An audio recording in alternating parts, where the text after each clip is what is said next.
Creating a seating plan can be one of the trickier aspects of wedding planning. I've learned a couple of tips and tricks for creating a seating plan and how to avoid those conflicts that can be so nerve-wracking in the planning process, so that you can create a beautiful, eye-catching seating plan design that will tie in beautifully with your wedding stationery. If you would like to download this template, click the link in the description below and let me know how this aspect of wedding planning goes for you. Okay, so here you can see we have a really classic emerald green and a golden design. This is totally customizable. All these elements are completely changeable if you would rather have just the numbers or something like that linked out, and all the guest names are changeable as well. So you can just go in and create your guest list there. Now, this font is not customizable because of the gold effect. If you want to have different text or font that has this golden effect, check out my video on creating golden text here. That will show you exactly how this is done. Where possible, within a table, make sure that you are using a set pattern so that it's just got some kind of uniformity when you are creating your list.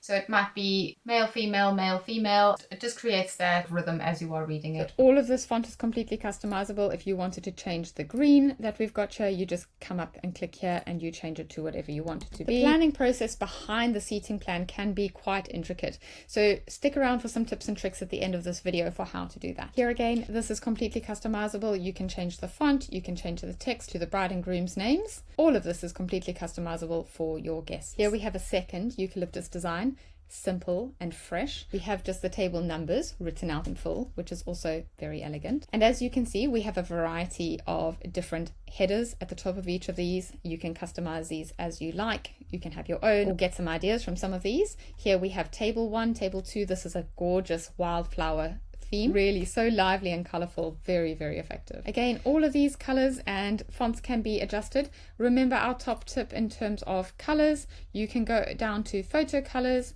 and have a look at all the different colors that are available in the flowers and the images that you have used so that you can get an exact match. We've chosen this lovely fresh pink, but it could easily be changed, and if it's not quite right and you need just a little tweak, you can then always go back and freshen it up. So there you have it, nice and easy. 4 templates. You can see how quickly and easily names can be inputted and the designs can be changed.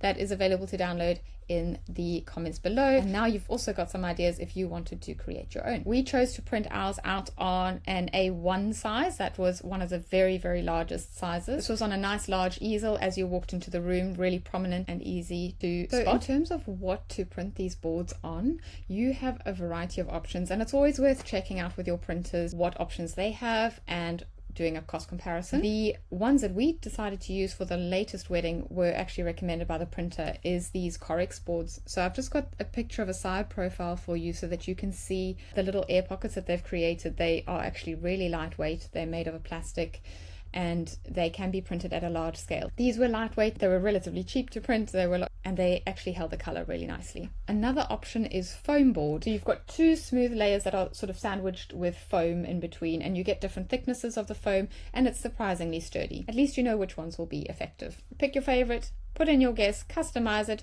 do a few tweaks, take it to the printers, and you are done. So there you have your choice of templates. But once you have decided what you want the final seating chart to look like, you are probably going to be moving on to how on earth do I seat all of these people at my wedding? And suddenly, as you start looking at who is coming and that you are restricted to a certain number of people at a table, you will be introduced to the mother of all puzzles.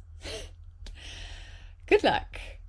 If you want some tips and tricks, stick around. I've got loads of them for you coming up. I've got just the tools that you need that are available for every available shuffle that you need. So let me show you how I tackle it. Okay, here we are. So once you've decided on your venue, they will tell you what options they've got available for the seating. So you will either have 10-seater tables or 12-seater tables or 4-seater tables. You know, you have choices of rectangular or round. You've got a variety of options. So you will see that we've got a variety of different choices. So when you purchase this, you will get the entire bundle, but you will obviously only print out what you need for your planning. So say, for example, you've got 12-seater tables, then you will only be printing out this sheet and this one if it is useful for you, as well as customizing this and then printing out the miscellaneous one. Let me show you what I mean. We've got every possible scenario that we could think of. If you've got another scenario that you are needing, let me know if you can't find it here and I will help you create that. Bridal tables at a variety of options. Some people like just a head table with 2 people, or sometimes you've just got a couple either side of you, sometimes more, so you've got different options there.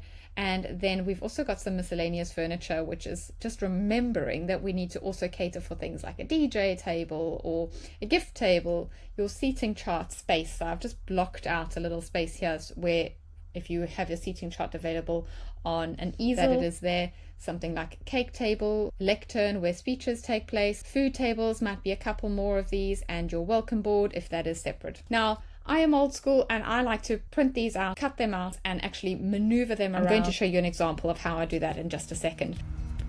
So once you've customized your templates to the number of table numbers that you have, you will then cut them out so that you have a physical maneuverable piece that you're able to figure out the flow. Don't worry about where to start, just get them down on some paper and into a space. You will start seeing the flow as you've got them down. So this is just an example of a configuration of where we started.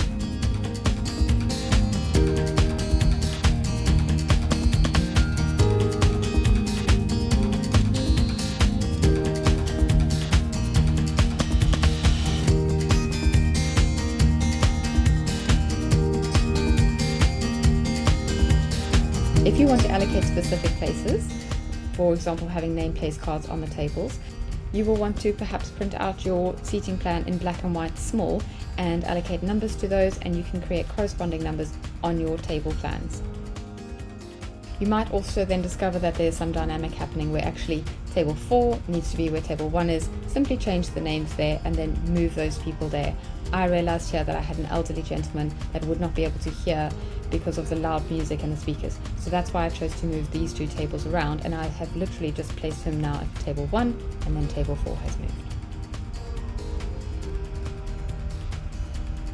Your job will be to customize what you need for your venue. So you will know how many tables you need for food or for the DJ, or maybe you're not having a cake table in the reception room.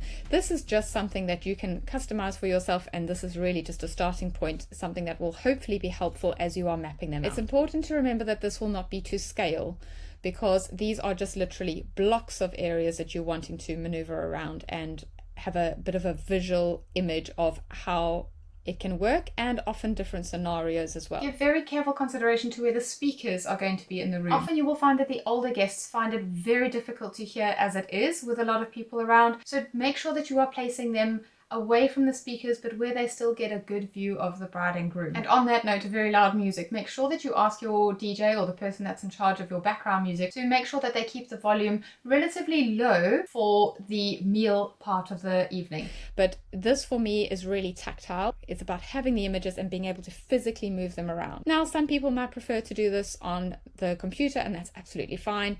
This is available for that if you wanted to just crop it down.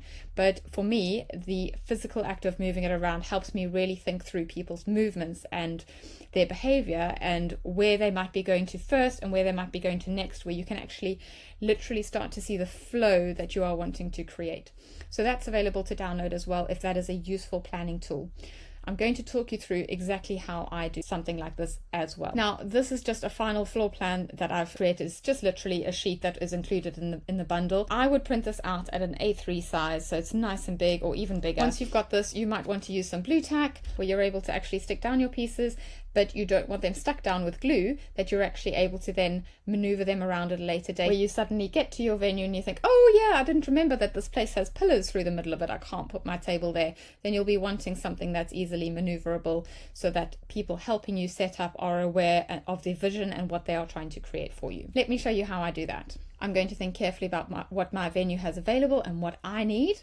I'm going to come over here to duplicate page. I always find duplicating is safe because then if I've forgotten something later on, I've got the original. I can come down here and I think, right, we're not going to have the welcome board at the wedding, so I'm going to delete that. I don't need the title because now I know what this means. Yes, I want a gift table. Now, you will see that I have included enough space for tables to be sat at the gift table. Obviously no one's going to be sitting there, I don't think. Underestimate the amount of space that you need for something. So that is why I have included seats at these tables, because that just gives it that little bit of extra room so that it's got a little bit of space. Maybe there's a flower arrangement that will be next to it or something like that. So it makes you allow for that little bit of extra space. And you will see that we've done the same when it comes to tables as well. You will see that the chairs are removed from the table so that you, when you are planning, you're actually thinking, can two people push their chairs out at the same time without knocking each other over? You delete what you don't need. Say you did your cake earlier on in the day, you don't need a cake table. The DJ only needs 1 table, but I need 5 tables for food. So you will then go and then you Control C, Control V, which is the shortcut for copying and pasting.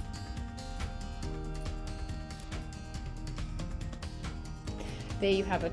That's now going to be quick and easy to print out and chop up with your scissors, and then you can place them around the room as you are placing the rest of your tables. See? Easy peasy. I hope you enjoyed that and you got some use out of the tips and tricks that I have included. Yeah, we are doing our wedding series at the moment, so we've got lots of wedding videos coming up. If you don't want to miss any, make sure that you subscribe.